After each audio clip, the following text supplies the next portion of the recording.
எனக்கு அன்பானவர்களே, ஆண்டவர் இயேசுவின் நாமத்தில் வாழ்த்துக்கள்.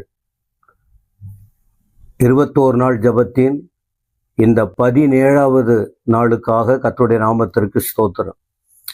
ஒரு பெரிய கூட்டமாக நாங்கள் சேர்ந்து சபையில் ஆராதிக்கவில்லை. நாங்கள் ஊழியம் செய்கிற இடம் அப்படிப்பட்டது. ஒரு குறைந்த எண்ணிக்கைக்குரியவர்கள் தான் நாங்கள் கூடி ஆராதிக்கிறோம். ஆனால் 1.5 மணி நேரம் பாடி துதித்து ஜெபித்து வசனங்களை தியானிக்கிற நிலைமை. ஆனால் இந்த காணொளி மூலமாய் ஒரு 10 நிமிடம் மட்டும் உங்களுக்கு இந்த வார்த்தைகளை சொல்லுகிறோம். இன்று நான் உங்களுக்கு சொல்லுகிற அந்த வார்த்தை என்ன? ரோமர் 9ஆம் அதிகாரத்தில் சில வசனங்கள். 1ஆம் அதிகாரத்திலிருந்து இந்த முறை இந்த 21 நாள் ஜபத்திலே ஆலயத்திலும் அதிகமாக விவரித்து சொல்லுகிறோம். இந்த நேரம் நீங்க பார்ப்பதற்காக முக்கியமான சில வார்த்தைகளை மட்டும் தொகுத்து அங்க ஆண்டவர் என்ன சொல்றாருங்கிறத நாம கற்றுக்கொள்ளுகிறோம். அப்ப இந்த நாள்ல நம்முடைய தேவன் எப்படிப்பட்டவர் என்று சொன்னால், இரக்கம் உள்ள தேவன். இரக்கம், அவருடைய இரக்கத்திற்கு முடிவே இல்லை. இரக்கம் உள்ளவர், மனதுருக்கம் உள்ளவர். மற்றதை பார்த்து அவருடைய மனசு உருகிடும்.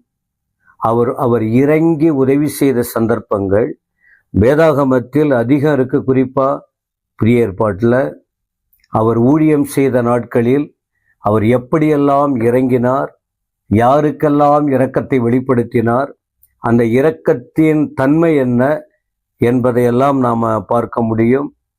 மலைப்பிரசங்கத்தில் சொல்லும்போது கூட நாம் பார்த்திருக்கிறோம், இரக்கம் உள்ளவர்கள் பாக்கியவான்கள், அவர்கள் இரக்கம் பெறுவார்கள் என்று. அப்ப இதை சொன்னவர் யார்? இரக்கம் உள்ள தேவன். ரோமர் 9ஆம் அதிகாரத்தில் 15ஆம் வசனம் பாருங்கள்.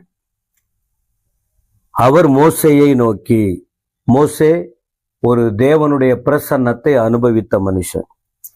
ஆண்டவர் அந்த மோசே கிட்ட சொல்றாரு, மோசே, நான் யார் மேல இரக்கமா இருக்க விரும்புறேன், அவன் மேல இரக்கமா இருப்பான். ஏன்னா என் இரக்கத்தை காண்பிக்க அவர்கள் அதற்கேற்றபடி இருக்க வேண்டும். ஆனா நான் ஒரு 1000 பேருன்னா 1000 பேருக்கும் என் இரக்கத்தை காண்பிப்பேன்னு நான் சொல்ல முடியாது. யாருக்கு நான் இரக்கத்தை காண்பிப்பேன், நான் விரும்புறேன், அதை நான் செய்வேன். அதான் சொல்றாரு, எவன் மேல் இரக்கமாய் இருக்க சித்தமாய் இருப்பேனோ அவன் மேல் இரக்கமாய் இருப்பேன், எவன் மேல் உருக்கமாய் இருக்க சித்தமாய் இருப்பேனோ அவன் மேல் உருக்கமாய் இருப்பேன் என்றார். இது அப்போ தேவனுடைய இரக்கத்தை பெறுவதற்கு அதற்கேற்ற தகுதி கூட தேவை. மனுஷங்கிட்ட நீங்க எல்லாரும் இரக்கம் பெற முடியாது. மனுஷங்கிட்ட அப்படிப்பட்ட குணங்களும் இல்லை. ஆனால் இந்த தேவனுடைய குணத்தின் தன்மை இரக்கம் உள்ளவர் என்கிற ஒரு குணாதிசயம் கொண்டவர் அவர். அதனால்தான் மோசே கிட்ட சொல்றார். மோசே நிறைய விஷயத்தை எப்பவும் கேட்பார், ஆண்டவரே இது எப்படி, இந்த விஷயம் எப்படி. அப்ப தேவன் அவரை தெளிவுபடுத்துகிறார். நீ என்னை பின்பற்றுகிற, என்னோடு வந்து பேசுகிறவர், பிறருக்கு என் வார்த்தைகளை சொல்ற, ஆனா என்னுடைய தன்மை என்னன்னு நீ புரிந்து கொள்ள வேண்டும் என்றுதான் 15ஆம் வசனத்துல அவர் குறிப்பிடுகிறார்.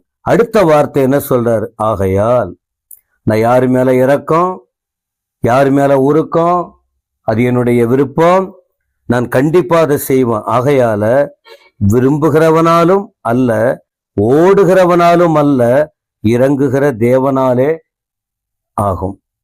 இத பவுல் விளக்கி சொல்றாரு.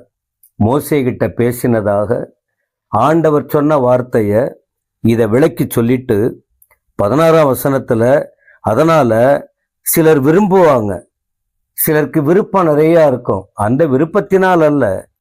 சிலர் ஓடுவாங்க, அந்த ஓடுவதினால் அல்ல, இறங்குகிற தேவனால எல்லாம் ஆகும். அவர் இரக்கம் உள்ள தேவன். அவர் யாருக்கு இறங்க வேண்டும் என்று தீர்மானித்தால் அதை யாரும் தடுத்து நிறுத்த முடியாது. 17ஆம் வசனத்துல அவர் சொல்ற வார்த்தையை பாருங்க. மேலும் என்னுடைய வல்லமையை உன்னிடத்தில் காண்பிக்கும்படியாகவும், ஏன்னா மோசே கிட்ட தான் ஆண்டவர் சொல்றாரு, அவர்கிட்ட வல்லமை இருக்கு, உன்னிடத்தில் காண்பிக்கும்படி அதை காண்பித்திருக்கார் மோசே கிட்ட. என்னுடைய நாமம் பூமியில் எங்கும் பிரஸ்தாபமாகும்படியாகவும் உன்னை நிலைநிறுத்தினேன் என்று பார்வோனுடனே சொன்னதாக வேதத்தில் சொல்லியிருக்கிறது. பார்வோன் எகிப்து தேசத்தின் ராஜா. அந்த இடத்துல தேவ ஜனங்கள் அடிமைத்தனத்துல இருக்காங்க. அவர்களை விடுவிக்கதான் மோசே ஆண்டவர் அனுப்பினார். அப்ப அங்க உள்ள அந்த சம்பாஷணை நேரத்துல தான் அவர் வல்லமை உள்ளவர் என்றும், அவர் நாமம் உயர்ந்த நாமம் என்றும், நீ இந்த நாமத்தை பார்வோனுக்கு முன்னாக போயிட்டு சொல்ல வேண்டும் என்றும், அப்படி நீ சொல்லும்போது பார்வோன் சில நேரங்களில் தன் இருதயத்தை கடினப்படுத்துவான் என்றும், ஆனால் நான் உன்னை அனுப்பி இருக்கிற உன்னை கொண்டு அந்த இடத்துல கிரியை செய்வேன், நீ என்னுடைய காரியத்தை செய்ய வேண்டும், என் நாமம் பிரஸ்தாப உள்ள நாமம் என்பதை நிலைநிறுத்த நான் உன்னோடு கூட இருப்பேன்னு சொல்லி திரும்பவும் அந்த வார்த்தையை ஒட்டி சொல்லுகிறார் 18ஆம் வசனத்தில், ஆதலால் எவன் மேல் இரக்கமாய் இருக்க சித்தமாய் இருக்கிறாரோ அவன் மேல் இரக்கமாய் இருக்கிறார், எவனை கடினப்படுத்த சித்தமாய் இருக்கிறாரோ அவனை கடினப்படுத்துகிறார். அப்போ மோசே இருதயத்தை கடினப்படுத்தினார். சிலருக்கு ஆண்டவர் இரக்கத்தை காண்பித்தார், சிலருக்கு அவர் கடின முகத்தை காண்பிக்கிறார். ஏன் கடின முகம்? அது அவர்கள் கடவுளுடைய வார்த்தையை ஏற்றுக்கொள்ள முடியாத நிலையில் இருக்கும்போது. ஒரே விதமாய் இருக்கிற தேவன் அல்ல. அடுத்து 19ஆம் வசனத்துல சொல்லுகிறார், இப்படியானால் அவர் இன்னும் ஏன் குற்றம் பிடிக்கிறார்? அவர் சித்தத்துக்கு எதிர்த்து நிற்பவன் யார் என்று என்னுடனே சொல்லுவாய். அப்படியானால் மனுஷனே, தேவனோடு எதிர்த்து தர்க்கிக்கிற நீ யார்? உருவாக்கப்பட்ட வஸ்து உருவாக்கினவரை நோக்கி, நீ என்னை ஏன் இப்படி உண்டாக்கினாய் என்று சொல்லலாமா? இப்படி ஆண்டவர் கேள்வி கேட்கிறார். அப்ப என்னன்னு சொன்னா, நாம் தேவையுள்ளவர்கள். தேவனுடைய இரக்கம் நமக்கு தேவை. நாம் நாமவே வாழ முடியாது. மனுஷங்கிட்ட இரக்கத்தை பெற்றுக்கொள்ள முடியாது. எவ்வளவுதான் பேசினாலும் பழகினாலும் உங்களை படைத்த தேவன், உங்களை உருவாக்கின தேவன், உங்களை அழைத்த தேவன் உங்கள் மேல் இரக்கம் உள்ளவராய் இருக்கிறார். இதுவரை நாம் நிர்மூலமாகாதிருப்பது அவருடைய கிருபைதான்.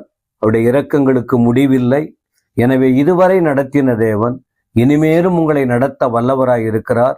அவர் இரக்கத்திற்காய் காத்திருங்கள். இந்த இரக்கமுள்ள தேவனை நோக்கி கூப்பிடுங்கள். இந்த இரக்கமுள்ள தேவனிடத்தில் ஒப்பு கொடுங்கள். அந்த தேவனுக்காக வாழுங்கள். அவர் இரக்கம் மகா பெரியது.